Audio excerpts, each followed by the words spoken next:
Đó là nơi lần đầu tiên tôi gặp cô ấy. That's where I first met her. That's where I first met her. Đó là nơi cuối cùng tôi nhìn thấy túi của mình. That's where I last saw my bag. Đó là khi trò chơi kết thúc. That's when the game was over. Đó là khi tôi nhận ra có gì đó không ổn. That's when I realized that something was wrong. Đó là khi tôi bắt đầu kinh doanh riêng. That's when I started my own business. Đó là khi tôi đã nhớ ra. That's when I remembered. Đó là bởi vì tôi vừa thức dậy. That's because I just woke up. Đó là bởi vì bạn không lắng nghe tôi. That's because you don't listen to me. Đó là bởi vì tôi không cảm thấy thích nó. That's because I don't feel like it.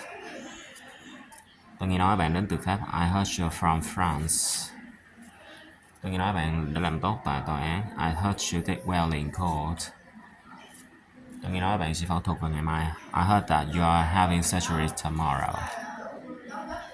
Tôi nghe nói rằng bạn rất mong đợi. I heard that you are expecting.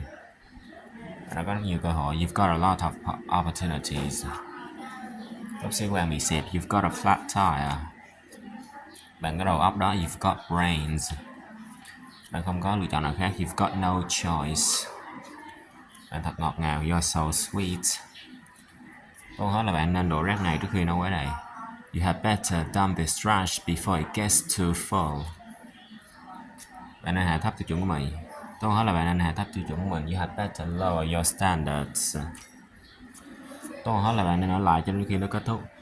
You had better stay until it's finished. Bạn nghe có vẻ lo lắng. You sound worried. Bạn nghe có vẻ buồn ngủ. You sound sleepy. Bạn nghe có vẻ hạnh phúc. You sound happy. Bạn nghe có vẻ say. You sound drunk. Bạn nghe có vẻ bệnh. You sound sick. Tôi có nên đem theo gì không? Should I bring anything? Tôi có nên dặn nhạc nhỏ xuống không? Should I turn the music down? Tôi nên trả trước không? Should I pay in advance? Để tôi đưa bạn về nhà nha. Let me walk you home. Bạn không nên chơi trên đường phố. You shouldn't play on the street. Bạn không nên mất bình tĩnh. You shouldn't lose your temper. Bạn không nên theo người lạ bất cứ đâu. You shouldn't follow strangers anywhere. Bạn không nên cho anh ấy mượn tiền. You shouldn't lend him money. You shouldn't lend money to him. Bạn nên lái xe cẩn thận. You should drive carefully. Bạn nên dọn phòng của mình. You should clean up your room. Bạn nên đi khám bác sĩ. You should see a doctor. Bạn có thể thấy nó khó chịu. You might find it unpleasant. Bạn không thể đến ngày hôm nay hả? You mean you can't come today? Bạn nhìn như một đứa trẻ thông minh vậy. You look like a smart kid. Bạn thật thư thái. You look really relaxed. Bạn phải chuẩn bị sẵn sàng. You have to be prepared. Bạn đã quên gửi cho tôi một cái nữa. You forgot to send me another. Bạn đã quên đón tôi tại nhà của Jason vào tuần trước. You forgot to pick me up at Jason's house last week. Bạn đã quên đưa cho tôi một cái biên lai của tôi. You forgot to give me my receipt. Bạn đã quên trả phí qua đường. You forgot to pay the toll. Bạn xứng đáng được hạnh phúc. You deserve to be happy. Bạn xứng đáng với những điều tuyệt vời. You deserve great things. Bạn xứng đáng được nhiều hơn thế. You deserve so much more. Bạn xứng đáng với nó. You deserve it. Bạn sẽ bỏ qua cho tôi chứ. Would you excuse me? Tại sao không đồng ý với điều này? Why not go with this? Tại sao không đến đó ngay bây giờ? Why not go there right now? Tại sao không phải ngày mai? Why not tomorrow? Ai quan tâm nó mắc như thế nào chứ? Who cares how expensive it is?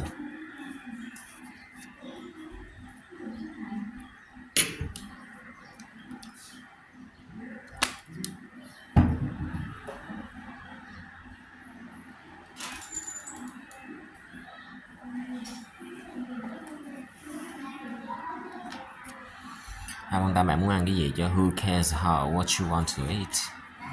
Ai quan tâm là bao xa chứ? Who cares how far it is? Ai quan tâm ai nghĩ cái gì chứ, who cares what anybody thinks. Đường nào là đến công viên, which way is the park. Đường nào là về nhà, which way is home. Đường nào đến nông trại của chef, which way to chef's ranch, which way to chef's farm. Đường nào ngắn nhất, which way is the shortest. Đường nào là hướng đông, which way is east. Bất cứ khi nào tôi ở trên thuyền, tôi đã bị say sóng. Whenever I'm on a boat, I get seasick. Khi nào có cuộc họp, when is the meeting. Đám cưới diễn ra khi nào, when is the wedding. Khi nào là sinh nhật bạn, when is your birthday. Khi nào là hạn chót, when is the deadline. Dù cho cái chuyện gì xảy ra đi chăng nữa thì cũng hãy bám sát tôi. Whatever happens, stay close to me. Dù cho anh ấy có nói gì đi nữa, chỉ cần bảo anh ấy là được. Whatever he says, just ignore it. Bạn có nói gì nữa thì câu trả lời cũng là không. Whatever you say, the answer is no. Bất cứ điều gì bạn muốn, chỉ cần cho tôi biết là được. Whatever you want, just tell me. Ý bạn là gì? What do you mean? What's your point? Mấu chốt của điều này là gì? What's the point of this? Có gì khó hiểu đây? What's so hard to understand here? Có gì đặc biệt ở nãy? What's so special about him? Có gì hay về nó? What's so good about it? Nếu ngày mai tôi không bị bệnh thì sao? What if I'm sick tomorrow? Nếu tôi dậy trễ thì sao? What if I get up late? Nếu biết ai đã làm điều đó thì sao? What if they know who did it? Nếu chúng ta trễ thì sao? What if we are late? What if we are late? Còn việc thuê một thư ký mới thì sao? What about hiring a new secretary?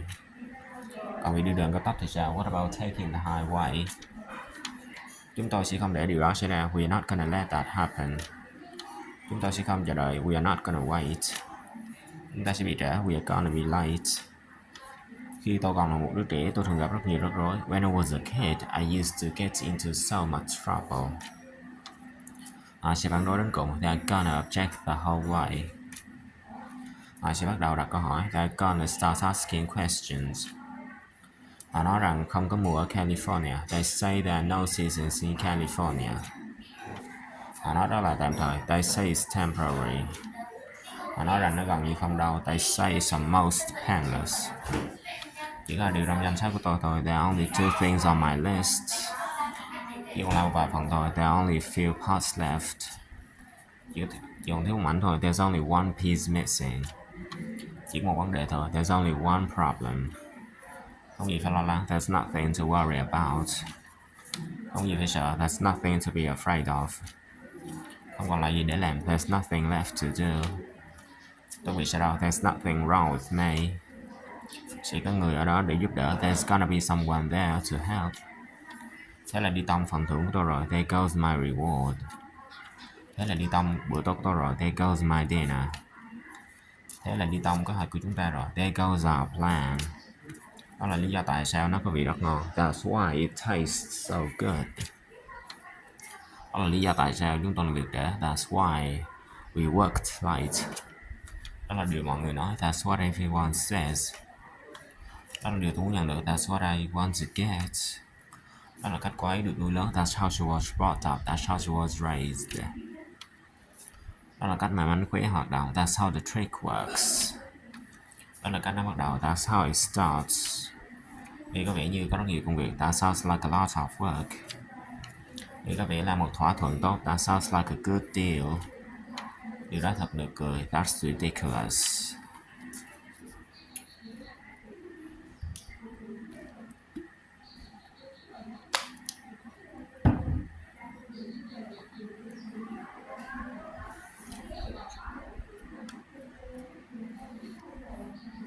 Cảm ơn, nhưng tôi đã ăn tối rồi. Thanks, but I've already had dinner. Cảm ơn, nhưng có lẽ đến lúc khác. Thanks, but maybe another time. Cảm ơn đã giúp tôi hoàn thành dự án. Thanks for helping me finish the project. Cảm ơn vì đã cho tôi biết. Thanks for letting me know. Cảm ơn vì đã mời chúng tôi. Thanks for inviting us. Cảm ơn vì những bông hoa. Thanks for the flowers. Xin lỗi khi gọi cho bạn muộn thế này. Sorry to call you this late. Xin lỗi khi để bạn đợi. Sorry to keep you waiting. Xin lỗi đã làm gián đoạn. Sorry to interrupt. Anh ấy nên trở lại trong một tiếng nữa. He should be back in an hour. Nó nên kết thúc sớm. It should be over soon. Hãy nhớ mua một số đồ tạp hóa đường về nhà. Remember to pick up some groceries on your way home. Dạ quan chủ nhà remember to thank the host. Không có gì có thể được thực hiện trong tình huống này. Nothing can be done in this situation. Không có gì có thể đi sai hướng được. Nothing can go wrong. Không có gì có thể ngăn cản cậu bé này. Nothing can stop this boy. Không gì có thể chia rẽ chúng ta. Nothing can separate us. Bạn đem lại cho tôi không có gì ngoài đau buồn. You give me nothing but grief. Cô ấy chẳng có gì ngoài một khuôn mặt xinh đẹp. She's nothing but a pretty face.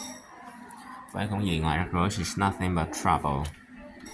Không ai có thể sánh được với khả năng nấu ăn của cô ấy. Nobody can match her cooking. No one can match her cooking. Không ai có thể chơi trống như Billy. Nobody can play the drums like Billy. No one can play the drums like Billy. Không ai có thể khắc phục điều này. Nobody can fix this. No one can fix this. Không ai cười trước những trò đùa của anh ta. Nobody laughed at his jokes. No one laughed at his jokes. Sẽ không ai để ý đâu. Nobody will notice. No one will notice. Một khi cô ấy đi rồi thì không còn thú cưng nữa. Once she's gone, no more pets. Không còn câu hỏi nào nữa. No more questions. There is no questions. Không còn lựa chọn nào khác. No more options. There is no choice. Không còn thịt nữa. No more meat. Hãy chắc chắn khóa cửa trước khi rời đi. Make sure to lock the door before leaving. Hãy chắc chắn rằng nước không có nóng. Make sure that the water is not too hot. Hãy chắc chắn rằng bạn sẽ chia sẻ với anh em của bạn. Make sure you share with your brothers. Chúng ta đừng vội phán xét. Let's not be quick to judge. Chúng ta đừng vượt ranh giới. Let's not cross the line. Chúng ta đừng cá cảm với nhau. Let's not hold grudges against each other. Giả sử rằng Larry không trở lại. Let's say that Larry doesn't return. Giả sử bạn không biết việc điều này. Let's say you didn't know about this. Giả sử rằng bạn đúng. Let's say that you're right. Giả sử rằng let's say that. Đi ăn trưa thôi. Let's go for lunch. Hãy để tôi xem nó đã sẵn sàng chưa. Let me see if it's ready. Hãy để tôi cho bạn thấy cách làm điều đó. Let me show you how to do it. Hãy để tôi xem nó đã kết thúc chưa. Let me see if it's finished. Hãy để nó chiến đấu cho. It's worth fighting for. Hãy để nó bỏ thời gian. It's worth taking the time. Hoặc để nó xem một lần. It's worth seeing once. Thật đáng nó hỏi. It's worth asking. Đã đến lúc xem trước sản phẩm mới. It's time for a preview of the new product. Thật choáng ngợp khi chứng kiến sự kiện lịch sử này. It's overwhelming to witness this historical event. Trên món tráng miệng thức của tôi is my favorite dessert. Có vẻ như không ai nhìn thấy chúng ta. It's like no one sees us. Nó sẽ không là bí mật mãi đâu. It's not gonna stay a secret. Nó sẽ làm tôi mập lên. It's gonna make me fat. Sẽ ổn thôi. It's gonna be okay. Nó gần $10 mỗi cái. It's almost $10 each. Gần đến giờ đi ngủ rồi. It's almost bedtime. Sắp đến tháng 11 rồi. It's almost November. Nó sẽ không tệ đến thế đâu. It won't be that bad. Nó sẽ không bao giờ xảy ra. It will never happen. Nó sẽ làm bạn khó chịu. It will make you uncomfortable. Nó sẽ hoàn thành đúng giờ. It will be done in time. Nó có vị dở tệ. It tastes bad. Nó có vị như kem vậy. It tastes like ice cream. Nó có vị rất ngon. It tastes really good. Có vẻ như tôi sẽ chiến thắng. It looks like I'm going to win. Nó trông có vẻ hơi nguy hiểm. It looks a little dangerous. Nó trông hoàn toàn tự nhiên. It looks completely natural. Có ai không thích nhóm nhạc Beatles không? Is there anyone who dislikes the Beatles? Có ai có thể dịch cái này không? Is there anyone who can translate this? Có ai sống trong hộ này không? Is there anyone living in this apartment?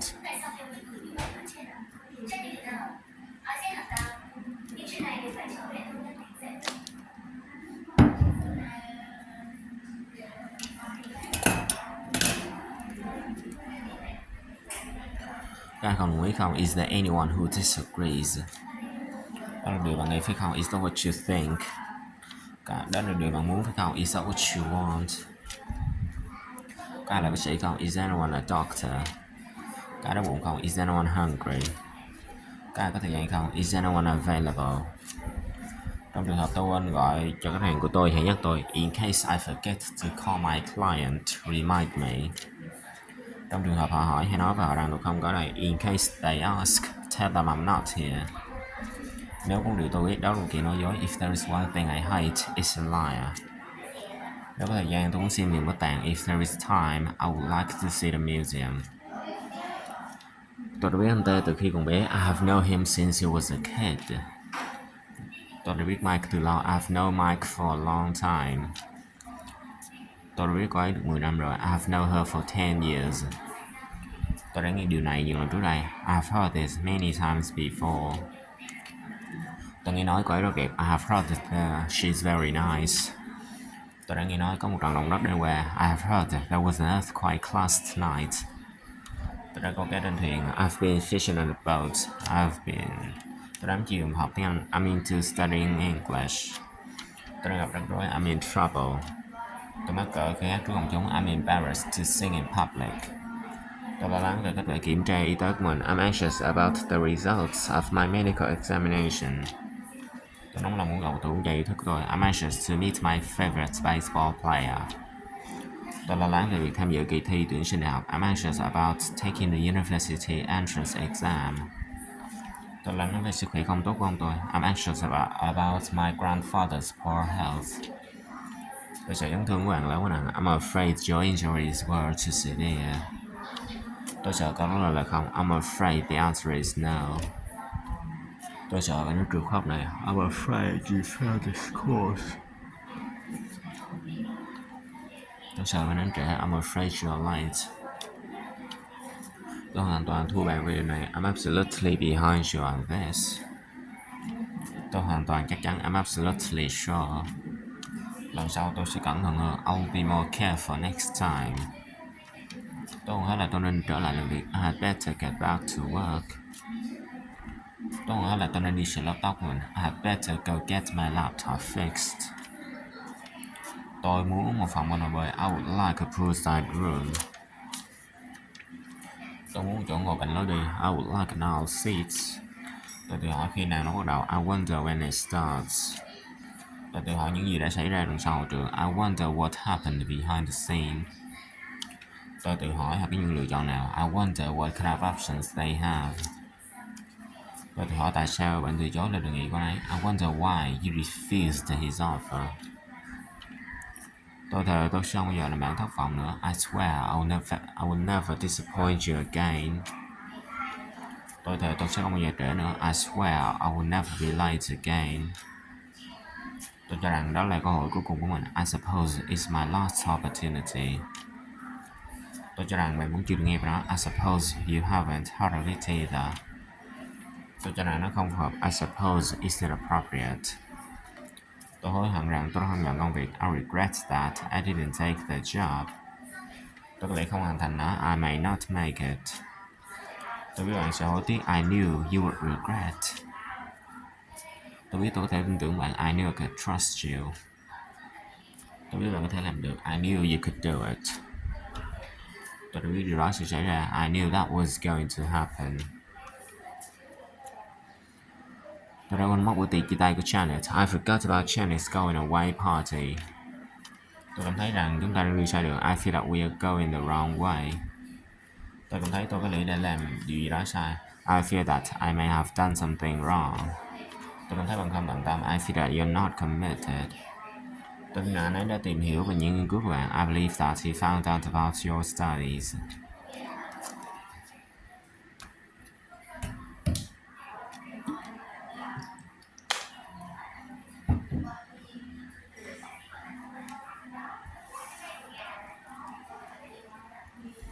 Tôi cho rằng bạn đã quên cuộc hẹn của chúng ta. I assume you have forgotten our appointment. Tôi cho rằng bạn ở đây là có lý do. I assume you are here for a reason. Tôi cho rằng bạn đang lẩn tránh tôi. I assume you are avoiding me. Tôi đánh giá cao những gì bạn đang cố gắng làm. I appreciate what you are trying to do. Tôi đánh giá cao những gì bạn đang làm. I appreciate what you have done. Tôi đánh giá cao sự hỗ trợ. I appreciate the support. Tôi đánh giá cao lời đề nghị. I appreciate the offer. Tôi đánh giá cao lời khen. I appreciate the compliment. Tôi gần như đã bỏ cuộc. I almost gave up. Thoại phóng làm sao? How generous. Thật buồn làm sao? How sad. Thật kỳ làm sao? How marvelous. Thật thú vị. How exciting. Tôi có nhiều thời gian. How much time do I have? Bao nhiêu người biết về điều này? How many people know about this? Bạn đã phỏng vấn diễn viên How many applicants did you interview? Ánh sáng có thể đi được qua xe How far can light travel? Bạn có thể chạy qua xe How far can you run? Bạn sẽ chuyển pizza đi qua xe How far away do you deliver pizzas? Đại bạn có thể nhìn vào xe How far can eagle see? Thư viện có thể vào xe How far is the library? Việc học lái xe của bạn như thế nào rồi? How did your driver training go? Trận đấu cuối cùng diễn ra như thế nào? How did the final match go? Cô ấy có vẻ khá ngại ngùng. She seems quite shy. Cô ấy có vẻ hào hứng về điều này. She seems excited about this. Cô ấy có vẻ hạnh phúc với công việc của mình. She seems happy with her job. Cô ấy có vẻ buồn bã. She seems upset. Anh quên công việc và tận hưởng niềm vui trước đây. Forget about work and have some fun. Anh quên những gì đã xảy ra vào trước đây. Forget about what happened the last time. Mặc dù tôi đang rất vội, tôi sẽ chờ đến. Even though I'm in a hurry, I'll wait for them to arrive. Mặc dù trong đây đang là 40 độ, tôi vẫn thấy lạnh. Even though it's 40 degrees in here, I'm still cold. Mặc dù đó là một ngôi nhà đẹp, sẽ không cao mua nó. Even though that's a nice house, nobody will buy it. Ở cái khi dự án thất bại, chúng tôi cũng sẽ thu được kinh nghiệm. Even if the project falls, we will gain from the experience. Và cái khi trời mưa, chúng tôi vẫn dự định sẽ đó. Even if it rains, we are planning to be there. Và cái khi mà nói không, tôi vẫn sẽ làm. Even if you say no, I'll still do it. Đừng nên lo lắng, don't get nervous. Đừng nên nản lòng, don't get frustrated. Đừng nên tức giận, don't get angry. Đừng nên buồn, don't get upset. Đừng quá nhỏ mọn, don't be so petty. Đừng sợ thất bại, don't be afraid to fail. Đừng một đích kỷ nữa, don't be such a child. Đừng đích kỷ nữa, don't be mean. Nó còn phải được hoàn thành trong ngày hôm nay không? Does it need to be finished today? Nghe có ổn không? Does it sound okay? Có thấy chặt hay không? Does it feel too tight? Nghe hợp lý không? Does it make sense? Nó giúp giảm đau không? Does it help with the pain? Có ai đem theo một bộ dụng cụ sơ cứu không? Did anyone pack a first aid kit? Có ai tình nguyện không? Did anyone volunteer? Có ai thấy những gì vừa xảy ra không? Did anyone see what just happened? Có ai gọi cho tôi không? Did anyone call me? Có ai biết người nào chịu trách nhiệm không? Does anyone know who's in charge? Có ai cần sử dụng điện thoại không? Does anyone need to use the phone? Có ai có thể nói tiếng Anh không? Can anyone speak English? Tại sao bạn lại trở nên thiếu kiên nhẫn như vậy? Why are you getting so impatient? Tôi đang trở nên phát ốm và mệt mỏi rồi cái này. I'm getting sick and tired of this game. Anh ấy dần thấy lo lắng. He's getting nervous. Tôi không có bằng chứng thực tế. I don't have any actual evidence. Có nhiều người khác liên quan ở đây. There are other people involved here. Có người chờ đợi. There are people waiting.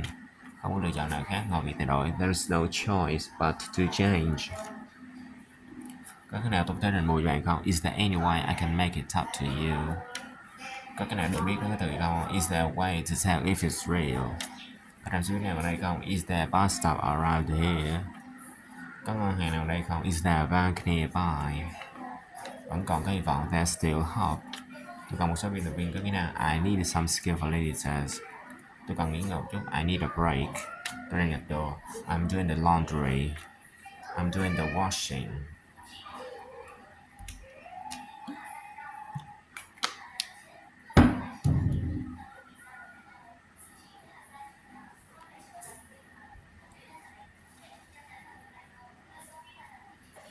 Tôi đang rửa chén. I'm doing the dishes. I'm doing the washing up.